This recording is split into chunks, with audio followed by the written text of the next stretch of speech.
Well, Jim, I have a little more audio to play here, and I haven't heard this yet, but I've seen a lot of people losing their minds about something Triple H said here on social media. Let's play this. This is from the Logan Paul podcast, Impulsive. That is the name. Impulsive. I see what he did there. And here is Triple H and Logan Paul speaking about Vince McMahon's legacy. I've been kind of getting my feet wet, and I've been in Gorilla and backstage, and every time after my thing, I shake his hand, and he's sitting in the corner there. And last week at MSG, it was you know? And so I think there's a really interesting opportunity to, I don't know, do some shit that has not been done before. So I'm going to be pitching ideas all the time at you. And I'm counting on it, dude. Okay, good. Yeah, good. I'm counting. Let me stop right there. What are your thoughts on Logan Paul pitching ideas to Triple H? Well, I mean, is that a problem or is that a good thing? No, it's a good thing. It's a good thing he has that relationship, and because he's a personality and he's not just, Johnny Greenhorn coming in thinking, well, I'll be pitching ideas to the boss on a frequent basis. He's a personality. He's a multimillionaire, and he's got tons of fans. So Triple H is going to listen. Secondly, he's been a prodigy so far with his athleticism. I'm not sure, to be honest, I've never met the guy, so I don't know what his creative mind is like as can be applied to the wrestling business, but we shall see. But the point is, I think at least there's the ability. He knows that he's feeling good about it. Logan Paul, he's happy about it because he's fitting in and he's doing a good job and he's able to pitch things at Triple H. And I'm sure Triple H will have a nice way to tell him 90% of them probably don't make sense, but he's new, he's green. Go ahead. What do you think is easier, becoming a main event wrestler or becoming a celebrity and then being able to become a main event wrestler because you're a fan?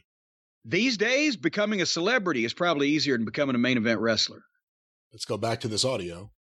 I'll say this about Vince.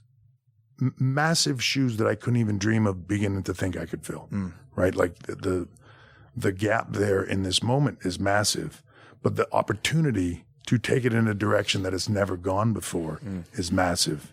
I'm thrilled for that opportunity. We have an unbelievable team that it's never going to be one person. One person can't even begin to fill his shoes. It's going to take an entire team of people to jump in those shoes, because without him, there's none of this, right? Like the vision to take it from this tiny little thing happening in bars and to this big to global sensation like nothing else, right? WrestleMania is one of the most valuable sports franchises on the planet. Billions of social media followers, the 70 plus billion lifetime views on YouTube, right? Like the level of fan interaction, following, and dedication and passion for what we do. There's nothing like it, and I'll put any sport against that, and I'll put any form of entertainment. Certain movies only resonate. Wasn't he talking about Vince? Certain sports only resonate in certain countries. Name one that goes everywhere. Yeah, it's WWE. Well, I guess that's it. Well, but Vince is at the root of it, so he loosely was talking about Vince. But here's another thing: everything that he said there, with one glaring exception, was true or reasonable or, logical or whatever. But then they got to throw in the company line about, well, but Vince got wrestling out of little bars. What, little bars like Madison Square Garden and the Omni in Atlanta and the Olympic Auditorium in Los Angeles and the Cobo Arena in Detroit and the Mid-South Coliseum in Memphis and the Kiel Auditorium in St. Louis? He went to every bar in the country and said, I want to take their bar. It's going to be my bar now. He ran the same arenas everyone else was running. And that's I know it's the narrative or the rewriting of history that they're trying as a company to put out there so it takes hold. But to me, for people who know better and know that that's not the case, then it diminishes and calls into question everything else he says when other things he's saying is mostly true. So no, Vince McMahon, there is actually more pro wrestling right now in dingy bars than there ever was, because in the territory days, nobody ran bars.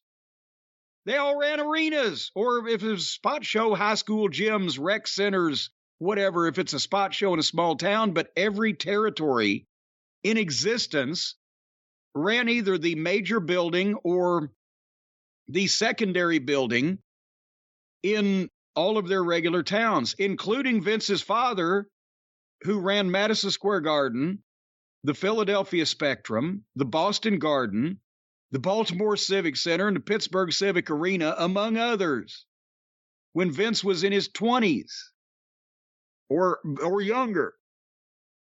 So, and Shane and Stephanie, I understand when they say stuff like this because it's what they were brought up with. Maybe they don't know any better. Triple H should know better. Triple H knows, and he has studied the business, but he has to. Well, it's his company now, pal. So he's got to say those things because that's the story they've been telling all along, and he has to keep up with it. But to me, it casts aspersion on the other valid points he makes when he throws that in, and it's obvious horseshit, and most people know it. So you were in Mid-South the first time Vince tried to come down to that territory, right? Yes. You guys weren't running bars. You were running every major arena in every city you were running, right? Yes. And I honestly can't remember. I think he came to New Orleans. They didn't run the downtown auditorium. I don't know whether they ran the UNO Lakefront. Well, he had a problem with the athletic commission, didn't he? Because of Watts' relationship with Yes, and Louisiana was the hardest state to get into in the Watts territory. They may not have run New Orleans now that I'm thinking about it, but there were two buildings in Oak City. I think they ran Oak City, and I think they tried to come to Houston, but it was few and far between. Same thing with Crockett territory. The initial expansion, 84, 85, 86, they'd bring in Hulk Hogan and the whole fucking hee-haw gang. And in the Carolinas or in the Mid-South territory or in Memphis, they'd die. In Louisville, interestingly enough, they did good even when Jarrett was still doing good at the Gardens. But WWF shows that would come to the Commonwealth Convention Center, they didn't even try Freedom Hall back then. But there weren't any cases. Well. There weren't any cases of promoters saying, "Oh my God, WWF is coming here to my territory. They can use that big building. We're stuck in this bar. We're dead." There was none of that. No, maybe Kansas City. It seems like I could never give Kansas City a break, but no. I think they had delusions of grandeur at that point, Kansas City, because that's when they took over St. Louis too. Yeah, that's true. But no, and that's the thing. Also, is it was a minor annoyance because even if Vince did come in, they knew he was coming to do the same thing he did everywhere, run a show in that market and then not come back for 6 months or a year, whereas they were there either weekly, every 2 weeks, or at minimum once a month. So it was an annoyance of a show being run in their territory, but it wasn't like the promotional war in Atlanta where they were each running the town every week and opposite each other, or the war between Bruiser and Sheik in Indy and Detroit, or any other promotional. It wasn't like that. It wasn't active, ongoing every week. What did more damage, Vince coming to your town or Vince's TV coming to your town? Probably Vince's TV, because the TV was on every week. And as it got more far-fetched, it did more damage to the... See, that's the point that I've tried to make. And with Glow, thankfully, that was girl wrestling, or that probably would have killed the mid-'80s wrestling boom in a lot of places.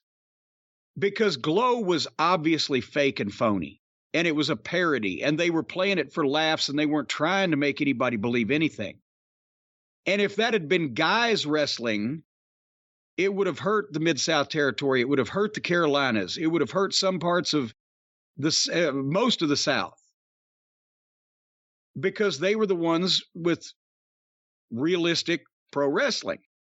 So when I saw Glow, I was like, oh, fuck, this is horrible. And the same thing when the WWF show started getting more cartoony with the Coco had a bird and the Bulldogs had the dog and just all the Tuesday Night Titans shenanigans, blah, blah, blah. My butthole used to quiver that our fans were able to watch that. And we did hear feedback from the fan. Thankfully, most of the Crockett fans just looked at, well, that's that phony shit from New York. And they still tried to, they were working themselves because they didn't want to be smartened up. And they didn't want wrestling to be ruined for them. So they reconciled it in their heads for a while, long as they could, that's that cartoon wrestling from New York and not the real shit that we've got here in Charlotte. And I heard that from people. People that didn't read newsletters and there was no internet. They just watched the TV shows and went to the matches. And that's how like I said, in the Southern Territories, especially Mid-South and Crockett, the fans were kind of divided and mostly toward the home product and scoffed at the WWF presentation, but it was starting to seep in and people were starting to see what was going on. And even on that phony wrestling from New York, when the shit looked kind of as good in some cases there with certain guys as it did on Crockett's TV, but we know that shit from New York is fake. The TV, it started smartening people up. And, that was the drawback. So them being able to see the TV every week, that was hard. That was worse than them coming in to, Greensboro once a fucking 5 years. Actually, they tried in the mid-'80s and then they quit. And they never went back to Greensboro or those towns until the Attitude Era when everything was selling out. And remember I told you, they ran the pay-per-view in Greensboro in 1998, the WWF did, and the event coordinator checked up in the box office and came back and told me that they actually barely outdrew the gate for Starrcade 86 12 years later with Attitude Era ticket prices. And he said the only way they were able to do it was there'd been a seating expansion since then. And that they still had the records for Starrcade 86 in the goddamn box office. And there were like 34 comps put out for that show that not only sold out the Coliseum, but sold out the exhibition hall next door for a closed circuit showing same night. And that was only half the card. The other half was in Atlanta. He said, what the fuck were you guys doing down here? He said, 34 comps for almost 20,000 people. I said, well, there was some sisters-in-law and uncles and aunts that needed to get in. To go back to the Triple H quote, Brian Solomon said it best the other day. He said, Vince McMahon wasn't the best thing for the wrestling business. He was the best thing for the Vince McMahon business. Yeah. And Vince McMahon didn't make wrestling more popular. He made it less popular. He made his wrestling more popular. Yeah. That's basically what happened. And I'm kind of confused as to why people are confused about that. That's why we've been saying this for the past 20 years. Vince is great for Vince's business. He killed everybody else's business. You can't do something seriously and expect people to buy it when all they're seeing is a parody. And so Vince appealed to that entertainment crowd, ran off all the wrestling fans. Now Tony's trying to appeal to the wrestling fans that got run off, but all he's doing is appealing to the fans of gymnastics and, immature douchebags. And so those people are still out there somewhere, never to return. And by the way, at Starrcade 86, I'll guarantee you, just out of some nearly 20,000 people in Greensboro, bunch of them were probably from out of town because people in the Carolinas would drive to Greensboro for the big shows, but nobody got on a fucking airplane to fly there. They went to a closed circuit showing closer to their home. So these were local people filling these buildings up, local and regional. It wasn't let's book a NBA building in 3 months and everybody in the country will fly there and buy a ticket. It was, no, we got to draw these people from fucking Cabarrus County. Good luck with that anymore. Is that all of the Triple H and Logan Paul That is commentary. That is all the Triple H and Logan Paul commentary from Impulsive. From Impulsive. Indeed. That should yes. that should well, I hit the wrong button. That was that should have been Paul Bear's podcast, Impulsive.